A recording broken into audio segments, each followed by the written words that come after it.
Selamat berjumpa kembali di pelajaran PKWU. Pada pertemuan ini kita akan membahas tentang tahapan perkembangan usaha.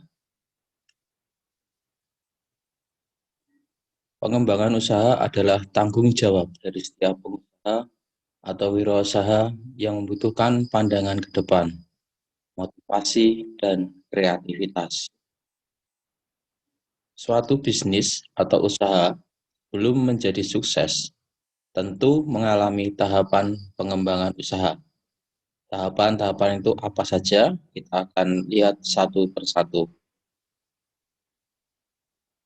Tahap pertama adalah identifikasi peluang. Tahap kedua, merumuskan alternatif usaha. Tahap ketiga, seleksi alternatif. Tahap keempat, pelaksanaan alternatif terpilih. Tahap kelima, evaluasi. Untuk tahap pertama, yaitu identifikasi peluang,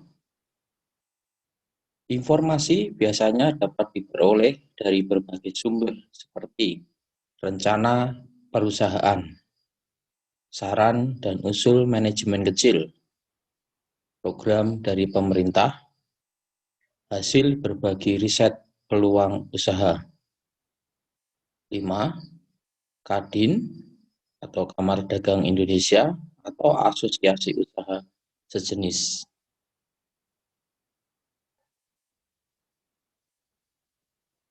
Tahap kedua yaitu merumuskan alternatif usaha.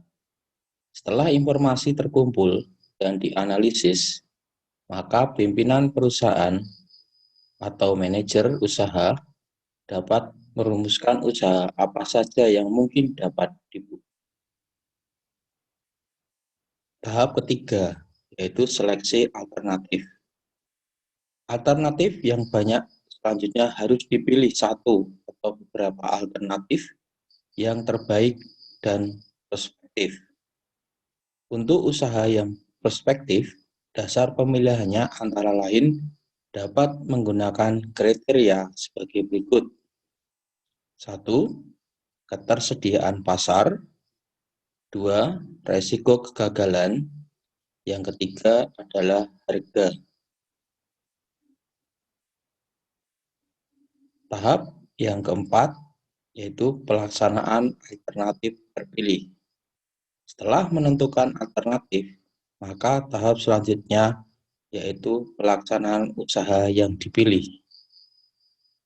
Tahap yang terakhir, tahap kelima adalah evaluasi. Evaluasi dimaksud untuk memberikan koreksi dan perbaikan terhadap usaha yang dijalankan. Di samping itu juga diarahkan untuk dapat memberikan masukan bagi perbaikan pelaksanaan usaha selanjutnya. Sebuah usaha dikatakan berkembang jika 1.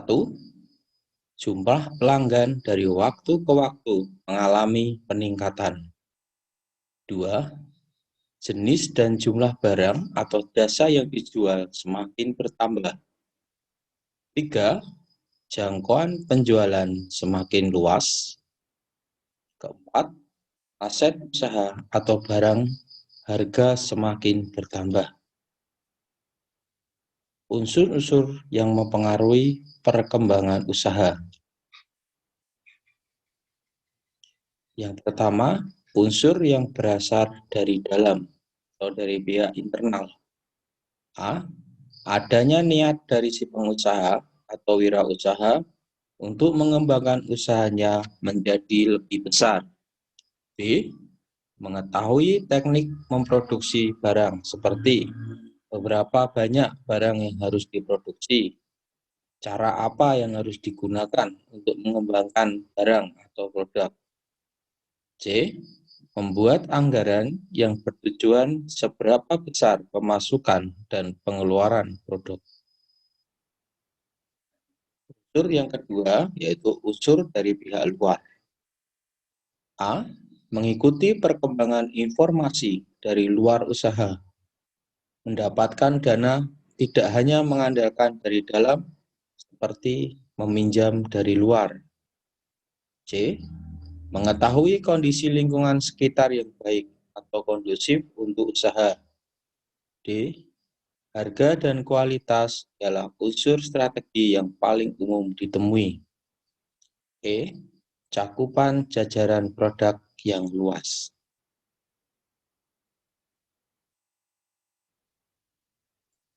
Tingkatan dalam pengembangan usaha. Yang pertama adalah tingkat produk, berkaitan dengan perkembangan inkremental. 2. Tingkat komersial, bagaimana cara berburu pelanggan baru.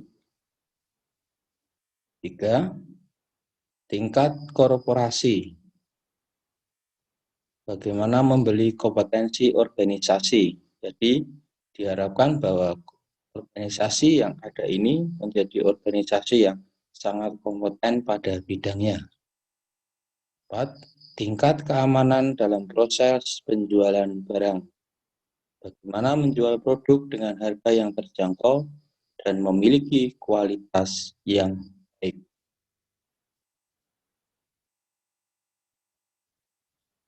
Langkah menciptakan dan mengembangkan produk yang berkualitas meliputi 1. Penciptaan ide.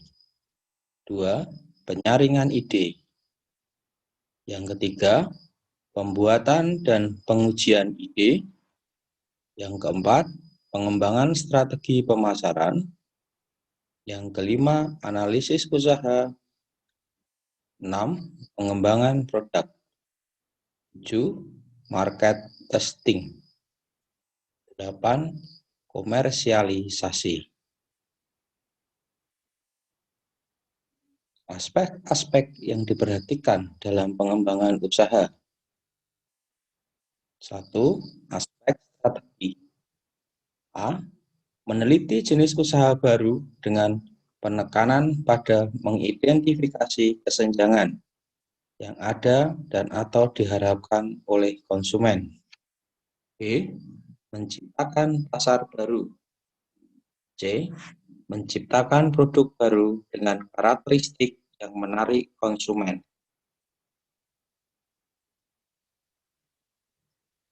Aspek yang kedua yaitu aspek manajemen pemasaran.